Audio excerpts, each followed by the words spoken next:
played game on all of Xbox Live is getting an infusion of new content. That's right, Call of Duty Black Ops First Game add-on First Strike will be available Tuesday, February 1st.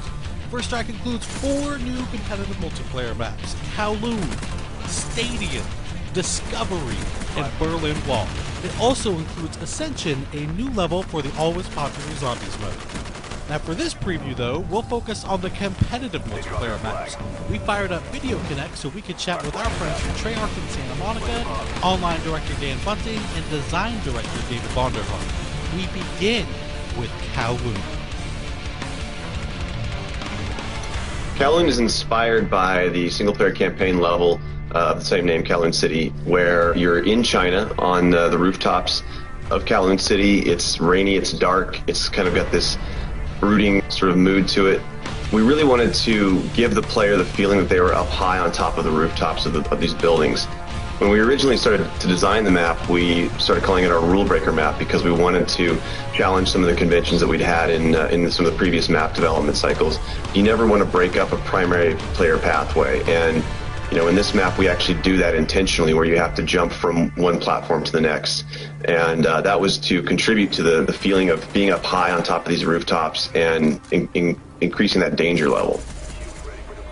Kowloon City has a zip line which allows you to go from the map center to the map perimeter very quickly. It's one of those cost versus reward gameplay mechanics where you trade speed for vulnerability. And this really was a really fun map for us to make. I mean, I think from the beginning everybody was super excited about it, and we wanted to do it a long time ago, but we had all the other maps in development, so we had to delay it for DLC. But the idea has been around for a long time. A lot of people have been very excited about it.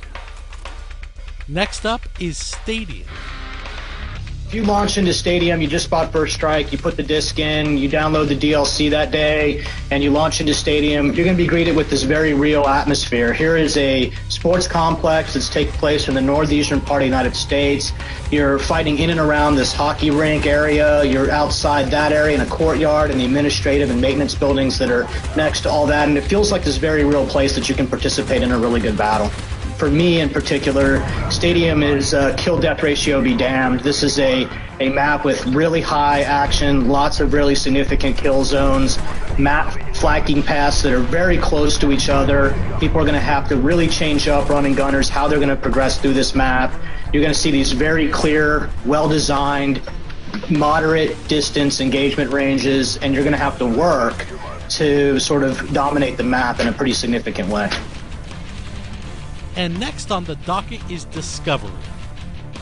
With Discovery, it's actually an abandoned World War II research facility left by the Nazi Germans. Because of that, it kind of has its own unique visual elements that make it distinct and make it feel a little different. The very unique green color that the auroras give helps players to know one side of the map from the other. That's something that we try to do on every map. Provide some very obvious visual indicators that help player orientation, so as soon as they spawn in, they know, okay, I'm on this side of the map or I'm on that side of the map. The overall layout of Discovery focuses around some very tight choke points in the middle of the map, and that's key to the gameplay. There's a wide chasm that separates both sides of the map, so that's a physical divider that you've got right in the middle of the map that cuts the map in half. We really wanted to bring back more of the map interactivity elements.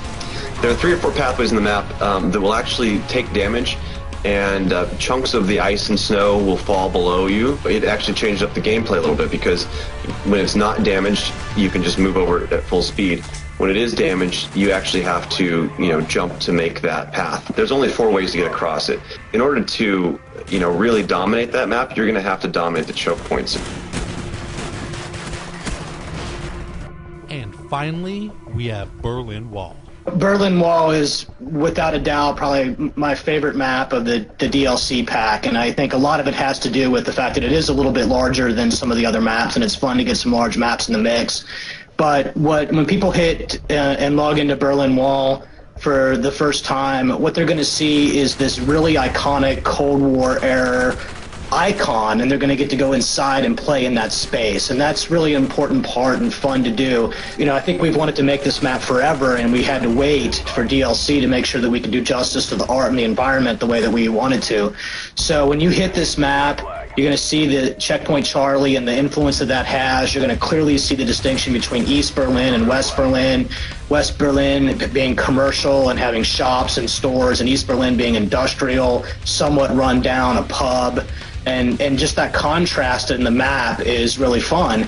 It's the shape of the map's very rectangular with 3 core paths across it, a no man's land in the middle, which is guarded. You'll have to experience for yourself what that means to try to cross into no man's land. It's got both outside and inside interior sort of spaces to transverse for sort of the run and gunner SMG types, long lanes for assault rifle guys, and even longer lanes for sniper rifle guys.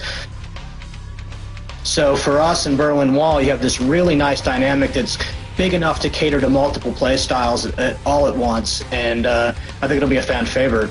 And there, my friends, is just a taste of things to come. The First Strike game add-on for Call of Duty Black Ops.